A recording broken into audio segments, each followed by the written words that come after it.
വനം പരിസ്ഥിതി കപടവാദികളെ ചെറുത്തു തോൽപ്പിക്കാൻ കർഷകർ തയ്യാറാകണമെന്ന് കാഞ്ഞിരപ്പള്ളി രൂപതാമെത്രാൻ മാർ ജോസ് പുളിക്കൽ. ഇടുക്കി ലൈവ് വാർത്തകൾ നിങ്ങൾക്കായി അവതരിപ്പിക്കുന്നത് ആയുർധാര പാരമ്പര്യ നാട്ടുചികിത്സാലയം, കട്ടപ്പന, 20 ഏക്കർ. എല്ലാ ദിവസവും രാവിലെ 8 മുതൽ 6 മണി വരെ സേവനം ലഭ്യമാണ്. ഇൻഫാം കാർഷിക താലൂക്ക് സമ്മേളനം കട്ടപ്പനയിൽ ഉദ്ഘാടനം ചെയ്ത് സംസാരിക്കുകയായിരുന്നു അദ്ദേഹം. അന്നം വിളയിക്കുന്ന കർഷകനെ കയ്യേറ്റക്കാരനായി ചിത്രീകരിച്ച് വനത്തിന്റെ വിസ്തൃതി വർദ്ധിപ്പിക്കാനാണ് ചില കപട പരിസ്ഥിതിവാദികൾ ശ്രമിക്കുന്നത്. മണ്ണിൽ വിയർപ്പൊഴുക്കുന്ന കർഷകർക്കെതിരെ പ്രവർത്തിക്കുന്ന ഏത് ശക്തികളെയും ചെറുത്തു തോൽപ്പിക്കാൻ കർഷകർ ഒറ്റക്കെട്ടായി പ്രവർത്തിക്കണമെന്നും മാർ ജോസ് പുളിക്കൽ പറഞ്ഞു. കാലാവസ്ഥാ വ്യതിയാനത്തിന്റെ ഭാഗമായിട്ടാണ് മേഘവിസ്ഫോടനങ്ങളും അതിശക്തമായും അപ്രതീക്ഷിതമായ മഴയും മറ്റുമെല്ലാം ഉണ്ടാകുന്നത്. അങ്ങനെയുള്ള വലിയ കാലാവസ്ഥാ വ്യതിയാനത്തിലൂടെ ഉണ്ടാകുന്ന അതിശക്തമായ മേഘവിസ്ഫോടനവും മഴയും ഒക്കെയാണ് ഇത്തരം ഉരുൾപൊട്ടലുകളുടെ പിറകിലുള്ളത്.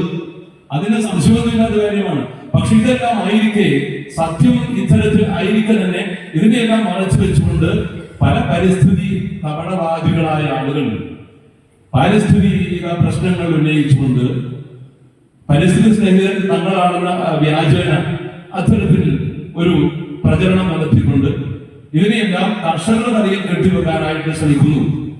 കർഷകരാണ് ഇതിന്റെയെല്ലാം കാരണക്കാരൻ, കൃഷി ചെയ്യുന്നതിലൂടെയാണ് ഇത്തരത്തിലുള്ള പ്രശ്നങ്ങൾ ഉണ്ടാകുന്നത് എന്ന് പറഞ്ഞു വെച്ചുകൊണ്ട് കൂടുതൽ പ്രദേശങ്ങളെ പരിസ്ഥിതി ലോല പ്രദേശങ്ങളായിട്ട് പ്രഖ്യാപിക്കുവാനായിട്ട് ഉള്ള ഉത്തരവുകൾ വേണ്ടി ശ്രമിക്കുന്നു.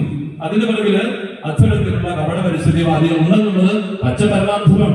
ഇത് മാത്രമല്ല, വനം വർദ്ധിപ്പിക്കാൻ ആഗ്രഹിക്കുന്ന വനം വകുപ്പ് ഉൾപ്പെടുന്ന സംവിധാനങ്ങളും അതുപോലെയുള്ള പ്രത്യേക സ്ഥാപിത താല്പര്യങ്ങളുള്ള വ്യക്തികളും ഒക്കെ ചേർന്നുകൊണ്ട് വനത്തിന്റെ വിസ്തൃതി വർദ്ധിപ്പിക്കുക എന്ന ലക്ഷ്യത്തോടു കൂടി കൂടുതൽ പരിസ്ഥിതി ലോല പ്രദേശങ്ങൾ പ്രഖ്യാപിക്കുക എന്ന ഒരു അവസ്ഥയിലേക്ക് ഇന്ന് കാര്യങ്ങൾ എത്തിക്കൊണ്ടിരിക്കുന്നു. ഇതൊരു അവസരമായി കണ്ട് മുതലെടുക്കാൻ ശ്രമിക്കുന്നതിനെ ശക്തമായിട്ട് എതിർക്കാനുള്ള ഉത്തരവാദിത്വം നമുക്കുണ്ട്. സത്യം എന്താണെന്ന് ഒരു വശത്ത് വ്യക്തമാണ്. അത് എല്ലാവർക്കും വ്യക്തമാകുന്നത് ശാസ്ത്രലോകം പറഞ്ഞിരിക്കുന്ന കാര്യമാണ്. അങ്ങനെയുള്ള ആഗോളതാപനത്തിന്റെ പിറകിലുള്ള യഥാർത്ഥ കാരണങ്ങൾ മറ്റൊന്നായിരിക്കും തന്നെ ഭൂമിക്ക് കുടപിടിക്കുന്നതിൽ ശ്രദ്ധിച്ച മരങ്ങൾ നട്ടുപിടിപ്പിച്ചുകൊണ്ട് ഒരു നാടിനെ സംരക്ഷിക്കുവാൻ വേണ്ടി മുന്നിട്ടിറങ്ങുക, ഒരു നാടിനെ അന്നം കൊടുക്കിയ കർഷകർ, അത് മലബാറിലാണെങ്കിലും അരവേശിലാണെങ്കിലും എവിടെയാണെങ്കിലും അങ്ങനെയുള്ള കർഷകരെ പ്രതികളാക്കി മാറ്റുന്ന ആസൂത്രിത ലക്ഷ്യങ്ങൾ തെറ്റാണെന്ന് പറയാനുള്ള ഉത്തരവാദിത്വം നമുക്കെല്ലാം ഉണ്ട് എന്ന് പറയാൻ ഞാൻ ആഗ്രഹിക്കുകയാണ്. തീർച്ചയായിട്ടും ഈ കാര്യത്തിലൊക്കെ നമ്മൾ ഉണർന്ന് പ്രവർത്തിക്കേണ്ടതാണ്. കൂടുതൽ പ്രദേശങ്ങളിൽ നിന്നും ആളുകളെ കുടികിറക്കാനും അങ്ങനെ വനവിസ്തൃതി വർദ്ധിപ്പിക്കാനുള്ള ശ്രമങ്ങൾ എന്തുമാത്രം ക്രൂരമാണ്. സത്യത്തില് ഇന്ത്യയുടെ വനവിസ്തൃതിയുടെ ശരാശരി നോക്കുമ്പോൾ ഏറ്റവും കൂടുതൽ വൃക്ഷാവരണങ്ങളുള്ള പ്രദേശമാണ് കേരളം. അങ്ങനെ ഇത്രയേറെ വൃക്ഷാവരണങ്ങൾ ഉണ്ടാവുകയും ഇത്രയേറെ പരിസ്ഥിതി സംരക്ഷിക്കപ്പെടുകയും ചെയ്യുന്ന ആഗോളതാപനത്തിന് ഇടയാകുന്ന സാഹചര്യങ്ങളെ പരമാവധി ഒഴിവാക്കാൻ ശ്രമിക്കുന്ന, അതിനുവേണ്ടി ശ്രമിക്കുന്ന കാർഷിക മേഖലയും കേരളത്തിന്റെ ആ ഒരു വൃക്ഷാവരണങ്ങളും എല്ലാം നിലനിൽക്കുന്ന സാഹചര്യത്തിൽ അതെല്ലാം മറന്നുകൊണ്ട് ഇനിയും ആളുകളെ ഇവിടെ നിന്ന് പുറന്തള്ളുക, കുടികിറക്കുക, ഇനിയും ഇവിടെ വനം വർദ്ധിപ്പിച്ചുകൊണ്ട് ജനവാസയോഗ്യമല്ലാതെ തീർക്കുക എന്ന ലക്ഷ്യത്തോടു കൂടി പലരും പ്രത്യേക താല്പര്യങ്ങളോടുകൂടി പിന്നിൽ പ്രവർത്തിക്കുന്ന ഒരു കാലം കൂടിയാണിത്. ഒരുപാട് ജീവൻ അവിടെ പൊലിഞ്ഞു.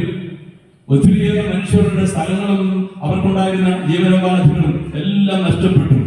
അവരെ പുനരധിവസിപ്പിക്കുക എന്ന ലക്ഷ്യത്തോടു കൂടി ഒരുമിച്ച് പ്രവർത്തിക്കേണ്ട ഈ സമയത്ത് മറ്റു സങ്കുചിത ലക്ഷ്യങ്ങളോടുകൂടി താല്പര്യങ്ങൾ അടിച്ചേൽപ്പിക്കാനായിട്ട് ശ്രമിക്കുന്നത് തികച്ചും വേദനാജനകമാണെന്ന് പറയാൻ ഞാൻ ആഗ്രഹിക്കുകയാണ്. കർഷകരെ കൈപിടിച്ച് നടത്തുന്ന ഇൻഫാം പോലുള്ള സംഘടനകൾ കർഷകർക്ക് ശക്തി പകരുമെന്നും മാർ ജോസ് പുളിക്കൽ പറഞ്ഞു. അതിശക്തമായ ഒരു മൂവ്മെന്റ് ആയിട്ട് ഇന്ന് കേരളത്തിന് പുറത്തും പടർന്ന് വ്യാപിച്ചുകൊണ്ടിരിക്കുകയാണ്.